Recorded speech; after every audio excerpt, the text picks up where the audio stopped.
கர்த்தருடைய பரிசுத்த நாமத்துக்கு மகிமை உண்டாவதாக.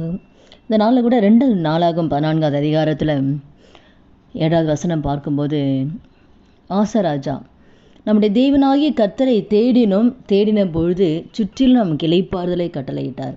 அப்போ ஆசராஜாவோட நாட்களை நம்ம பார்க்கும்பொழுது ஆண்டவரை எந்த சொல்லையுமே ஆண்டவரை தேடுறார். அப்போ ஆண்டவரை தேடும்போது அவருடைய அரசாட்சியில் ஒரு இளைப்பாறுதலை ஆண்டவர் கட்டளை எடுக்கிறார்.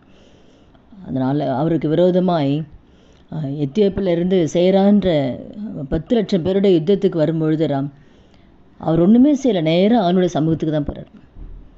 நேராக எந்த மனுஷங்கிட்ட போகல, ஆண்டுகிட்ட போன உடனே, ஆண்டவரே என்னால் முடியலப்பா, இது உமக்கு லேசான காரியம் ஆண்டவரே, பலமுள்ளவனுக்காகலும் பலனற்றவனுக்காகலும் உதவி செய்து உமக்கு லேசான காரியம், எனக்கு துணை நில்லுங்க, உங்களை சார்ந்து உங்கள் நாமத்தில் நான் வந்திருக்கேன் ஆண்டவரை, அற்புதத்தை செய்யுங்கன்னு சொல்லி ஆசராஜா ஆண்டவரை தேடும் பொழுது யுத்தம் ஆசராஜா பண்ணவே இல்லை. கர்த்தர் அவருடைய சேனையோடு கூட இறங்கி வந்து யுத்தம் பண்ணுறார்.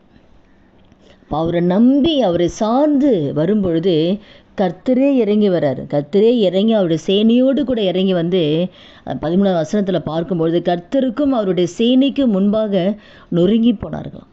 அப்போ யுத்தம் யார் செய்து? கர்த்தரே இறங்கி வந்து செய்கிறார். அப்போ ஆண்டவர் அதில் ஒரு ஜெயத்தை கொடுக்குறார். அதனால தான் அவர் தேடும் பொழுது ஒரு இளைப்பாறுதல், யுத்தமில்லாத ஒரு நாட்களை ஆசராஜா கடந்து போனார். ஆசராஜான்னா ஆண்டுடைய வார்த்தைக்கு, ஆண்டுடைய கற்பனைகளுக்கும் நியாய பிரமாணத்துக்கு கீழ்ப்படிந்து நடந்தார். ஆண்டவருக்கு பிரியமான காரியங்களை செய்யும் பொழுது அவருடைய காரியம் வாழ்த்தது இளைப்பாறுதல் கொடுக்குறாரு. இப்போ நம்முடைய வாழ்க்கையில் கூட ஆண்டவருக்கு பிரியமாக நம்ம வாழும்போது, அவருடைய கற்பனைகளுக்கு நம்ம கீழ்ப்படிந்து நடக்கும் பொழுது, அவரை தேடும்போது, எந்த சூழ்நிலை எந்த பிரச்சனைகள் வந்தாலும், எல்லார் வாழ்க்கையிலும் பிரச்சனைகள் வரும், போராட்டங்கள் வரும், வியாதிகள் வரும். ஆனால் எல்லாவற்றும் நம்ம ஆண்டவரை தேடும்போது மட்டும்தான் நம்முடைய வாழ்க்கையில் ஜெயத்தை பெற்றுக்கொள்ள முடியும், விடுதலையை பெற்றுக்கொள்ள முடியும், நம்முடைய வாழ்க்கையில் ஒரு இளைப்பாறுதல், ஒரு சமாதானத்தை பெற்றுக்கொள்ள முடியும். அந்த வார்த்தை கேட்குற ஒவ்வொருத்தர் வாழ்க்கையில் நீங்கள் எந்த பாதையில் கடந்து போனாலும், நம்ம எந்த மனுஷன் நம்ம நம்பக்கூடாது, மனுஷன் சார்ந்து போகக்கூடாது.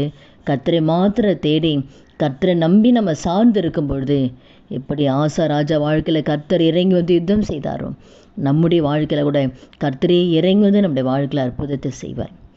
அதனால் நாளில் கூட ஒவ்வொரு எல்லா காரியத்திலும் ஆண்டரை மாத்திரம் நம்ம தேடி நம்ம ஆண்டுடைய அற்புதம் நம்ம பெற்றுக்கொள்ளலாம். ஜெபிக்கலாமா? துதிகள் மத்தியில் வாசம் செய்ய நல்ல தகப்பனே, இயேசு கிறிஸ்து நாமத்தினுடைய சமூகத்தில் வருகிற இந்த நாள் ஆண்டவரே, இந்த வார்த்தை கேட்குற ஒவ்வொருத்தர் வாழ்க்கையில் ஆண்டவரே, எல்லா சூழலையும் உண்மை தேடக்கூடிய கிருபை கொடுங்கப்பா.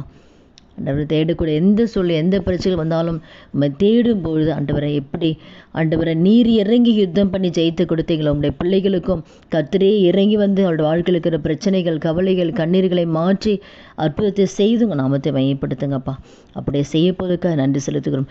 இயேசு கிறிஸ்து நாமத்தில் ஜெபிக்கிறோம் நல்ல பிதாவே, ஆமீன். கர்த்தர் நாமத்துக்கு மகிமை உண்டாவதாக.